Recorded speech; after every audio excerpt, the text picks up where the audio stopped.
आप देख रहे हैं हमारा YouTube चैनल दी सच्चा भारत और आज के इस बुलेटिन में आपका स्वागत है। सच्चा भारत में सबसे पहले आप देखेंगे स्थानीय व जिले के समाचार, फिर देखेंगे राज्य व राष्ट्र के समाचार। सड़क हादसा, ट्रक ने बोलेरो को मारी टक्कर, हादसे में 5 लोगों की मौत, 6 घायल।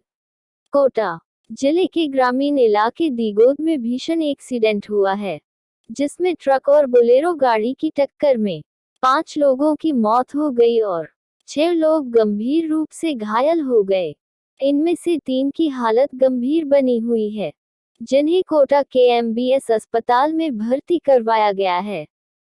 वहीं मृतकों के शवों को सुल्तानपुर स्वास्थ्य केंद्र में पोस्टमार्टम के लिए ले जाया गया है। दुर्घटना इतनी भयंकर थी कि 4 लोगों की मौके पर ही मौत हो गई और 7 घायल हो गए। इनमें से एक ने कोटा लाते समय दम तोड़ दिया। जानकारी के अनुसार श्योपुर मध्य प्रदेश के मदनपुरा निवासी 11 लोग धान बेचने के लिए कोटा मंडी में आए थे। यहां से वापस धान बेचकर गुरुवार देर रात वे लौट रहे थे। इसी दौरान उनकी बोलेरो गाड़ी दुर्घटनाग्रस्त हो गई और दीगोद थाना इलाके के उम्मेदपुरा पेट्रोल पंप के रात करीब 1 बजे ट्रक से टकरा गई।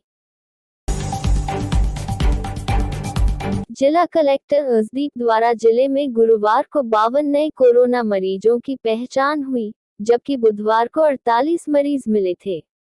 48 घंटे में 100 से अधिक रोगी सामने आ चुके हैं। इसी के साथ संक्रमितों का आंकड़ा 11,266 पहुंच गया है। गुरुवार को 85 मरीज स्वस्थ होकर घर लौटे। इसी के साथ कोरोना से अब तक 10,915 मरीज स्वस्थ हो चुके हैं। वर्तमान में 351 एक्टिव केस बचे हैं। गुरुवार को 1192 लोगों की सैंपलिंग हुई। इसी के साथ जिले में अब तक 1,52,863 लोगों के सैंपल लिए जा चुके हैं। जिले में पिछले लंबे समय से भारतीय नागरिकता प्राप्त करने के लिए घूम रहे पाक विस्थापितों को जिला प्रशासन की ओर से शुक्रवार को जिला परिषद सभागार में 17 पाक विस्थापितों को भारतीय नागरिकता प्रदान कर उन्हें प्रमाण पत्र दिया गया। जिला कलेक्टर अंशदीप, अतिरिक्त जिला कलेक्टर वीरेंद्र चौधरी, उपखंड अधिकारी उत्सव कौशल, डिप्टी पारस चौधरी के द्वारा 15 पाक विस्थापितों को प्रमाण पत्र दिया गया। 2 अनुपस्थित होने पर उन्हें बाद में दिया जाएगा। अपना हक पाकर सभी नागरिकों को खुशी का माहौल दिखाई दिया। उन्होंने हर्ष जताते हुए कहा कि अब उन्हें किसी तरह की परेशानी का सामना नहीं करना पड़ेगा। वह भारत में लेकर किसी तरह का पेशा कार्य बिना किसी डर के माहौल के कर सकेंगे। पंचायत चुनाव रोहट के वार्ड नंबर 1 में हुए मतदान के दौरान हुई धांधली को लेकर निर्दलीय उम्मीदवार ने उपखंड अधिकारी को सौंपा ज्ञापन। पूरे मामले की छानबीन कर चुनाव को निरस्त करने की मांग। पंचायत राज चुनाव के रोहट पंचायत समिति सदस्य वार्ड 1 से निर्दलीय प्रत्याशी दीपक बामणिया ने फर्जी वोट को लेकर उपखंड अधिकारी के मार्फत जिला कलेक्टर को दिया ज्ञापन। बामणिया ने बताया कि रोहट पंचायत समिति वार्ड नंबर 17 निर्दलीय उम्मीदवार से चुनाव लड़ा था और चुनाव के दिन मतदान के दौरान धांधली हुई। चुनाव आयोग के अनुसार गलत है। मेरी मांग है कि उपखंड अधिकारी द्वारा पूरे मामले की छानबीन कर चुनाव निरस्त कर पुनः वापस कराया जाए। दिव्यांगजनों ने पेंशन वृद्धि को लेकर जिला कलेक्टर को सौंपा ज्ञापन। दिव्यांग सेवा समिति पाली द्वारा विश्व विकलांग दिवस पर मुख्य आयुक्त, दिव्यांगजन सशक्तिकरण विभाग, सामाजिक न्याय और अधिकारिता विभाग, भारत सरकार, नई दिल्ली के नाम जिला कलेक्टर अंशदीप को ज्ञापन दिया गया। ज्ञापन में बताया कि दिव्यांग संरक्षण एवं समान अधिकार अधिनियम 2016 को समग्र राष्ट्र भारत में एक समान लागू करने और सभी राज्य सरकारें और सरकारी गैर सरकारी विभागों द्वारा इसकी पालन करने को सुनिश्चित करने तथा इसके तहत संपूर्ण देश में दिव्यांगों के लिए एक समान पेंशन, एक समान यात्रा भत्ता, एक समान में छूट, केंद्र एवं राज्य सरकार के समान पदों पर एक समान वेतन, सरकारी और गैर सरकारी पदों पर एक समान आरक्षण एवं एक समान अवसर उपलब्ध करवाए जाने एवं इस कानून की पालना सुनिश्चित कर दिव्यांगों को सभी जगह भेदभाव रहित समान अवसर दिलवाने की मांग की गई। सच्चा भारत में नियमित देखिए मध्याह्न में लंच ब्रेक न्यूज एवं रात्रि में डिनर ब्रेक न्यूज। अजमेर, नवविवाहित जोड़े को परिजन से जान का खतरा, एसपी से लगाई गुहार। अजमेर, जिला पुलिस अधीक्षक कार्यालय में गुरुवार को एक नवविवाहित जोड़े ने एसपी से सुरक्षा की गुहार लगाई है। नवविवाहित जोड़े ने गुरुवार को एसपी के समक्ष पेश होकर अपने परिजनों से जान का खतरा होने की बात कहते हुए उन्हें पाबंद करने की मांग की, साथ ही सुरक्षा व्यवस्था मुहैया कराने की भी गुहार लगाई।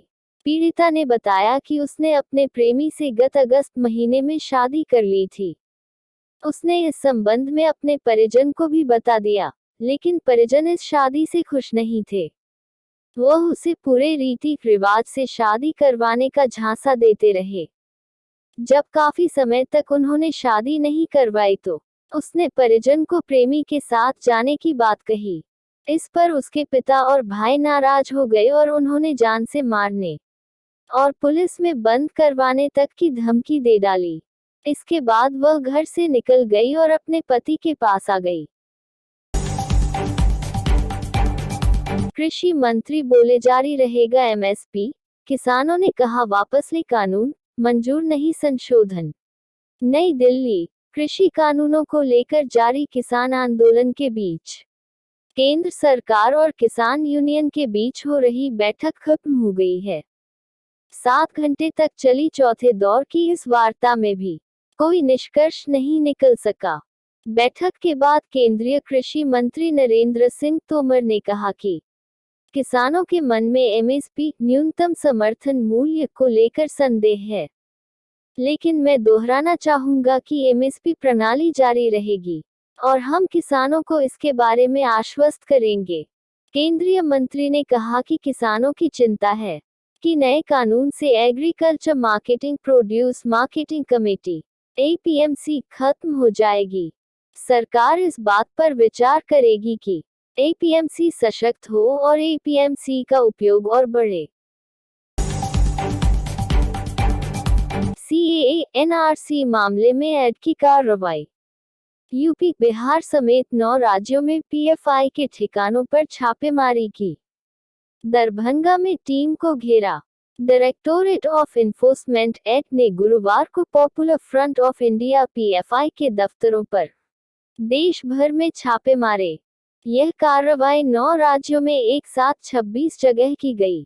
इनमें केरल, पश्चिम बंगाल, तमिलनाडु, कर्नाटक, दिल्ली, बिहार, यूपी, महाराष्ट्र और राजस्थान शामिल हैं। बिहार में पीएफआई के जनरल सेक्रेटरी मो सनाउल्लाह के घर छापेमारी करने दरभंगा के शंकरपुर पहुंची टीम को लौटते वक्त गांव वालों ने घेर लिया। उनका कहना था कि छापेमारी में बरामद सामान की लिस्ट उन्हें दी जाए। बताया जाता है कि इस समय सनाउल्लाह कोलकाता में है। इसका पता चलने पर उनको कोलकाता में पीएफआई दफ्तर में पूछताछ के लिए बुलाया गया। कोरोना देश में, बंगाल के निजी अस्पतालों में 950 रुपये में होगा आरटी-पीसीआर टेस्ट। ऑनलाइन पढ़ाई के लिए 12वीं के छात्रों को फ्री टैबलेट। पश्चिम बंगाल के निजी अस्पतालों और लैब में कोरोना का आरटी-पीसीआर टेस्ट कराने के लिए अब 950 रुपये लगेंगे। मुख्यमंत्री ममता बनर्जी ने गुरुवार को यह जानकारी दी। 2 महीने में दूसरी बार इस टेस्ट के रेट कम किए गए हैं। अब तक इसके लिए 1250 रुपये लग रहे थे। अक्टूबर में भी पश्चिम बंगाल सरकार ने टेस्ट की कीमत कम की थी। तब इसके लिए 2250 रुपये लगते थे। आरटी-पीसीआर टेस्ट को सबसे भरोसेमंद माना जाता है, हालांकि इसके रेट बहुत ज्यादा होते हैं। ममता बनर्जी ने 12वीं के 9.5 लाख स्टूडेंट्स को फ्री टैबलेट देने का भी ऐलान किया। ममता ने कहा कि कोरोना के कारण स्कूल बंद किए गए हैं। बच्चों को ऑनलाइन पढ़ाई की सुविधा मिल सके, इसलिए यह फैसला लिया गया है। ये टैबलेट 14,000 स्कूलों और 636 मदरसों में पढ़ने वाले बच्चों को दिए जाएंगे। पॉलिटिक्स में थलाइवा, रजनीकांत 31 दिसंबर को पार्टी का ऐलान करेंगे। तमिल राजनीति में छठे बड़े फिल्मी सितारे की एंट्री। दक्षिण के सुपरस्टार रजनीकांत ने राजनीतिक पार्टी बनाने का ऐलान किया है। एक्टर ने 2021 का विधानसभा चुनाव लड़ने का ऐलान भी किया। रजनीकांत ने गुरुवार को कहा कि पार्टी के बारे में औपचारिक घोषणा 31 दिसंबर को की जाएगी। उन्होंने कहा कि हम कड़ी मेहनत करेंगे और जीतेंगे। रजनीकांत पिछले कई महीनों से राजनीति में सक्रिय हैं, लेकिन पहली बार उन्होंने सियासी पारी को लेकर अपने पत्ते खोले हैं। पार्टी बनाने और विधानसभा चुनाव में उतरने के ऐलान के बाद तमिलनाडु की राजनीति में एक और एक्टर की एंट्री होगी। इससे पहले वहां फिल्मी कलाकार राजनीति में कामयाबी हासिल करते रहे हैं। ट्रैक पर लौट रहा एयर ट्रैवल, घरेलू उड़ानों में 10% का इजाफा। एविएशन मिनिस्ट्री ने अब 80% फ्लाइट्स की मंजूरी दी। केंद्र सरकार ने घरेलू उड़ानों की सीमा को 70% से बढ़ाकर 80% कर दिया है। एविएशन मिनिस्टर हरदीप सिंह पुरी ने गुरुवार को कहा कि एयरलाइंस अपनी प्री कोविड कैपेसिटी के हिसाब से 80% फ्लाइट्स ऑपरेट कर सकेंगी। पुरी ने बताया कि 25 मई में सिर्फ 30,000 लोगों ने हवाई सफर किया था। 30 नवंबर को यह संख्या 2.52 लाख तक पहुंच गई। यह बीते महीनों में एक दिन में मुसाफिरों की सबसे बड़ी संख्या है। इस वजह से एयरलाइन कंपनियों की फ्लाइट कैपेसिटी बढ़ाने का फैसला लिया गया। बुजुर्ग ने केंद्रीय मंत्री कैलाश चौधरी के चुनावी सभा में चीन को सुनाई खरी, वीडियो वायरल।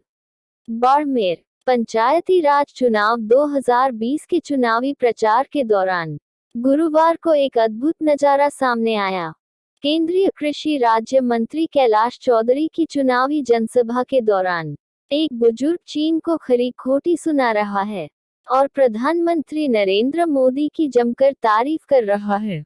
इसका वीडियो सोशल मीडिया पर जमकर वायरल हो रहा है।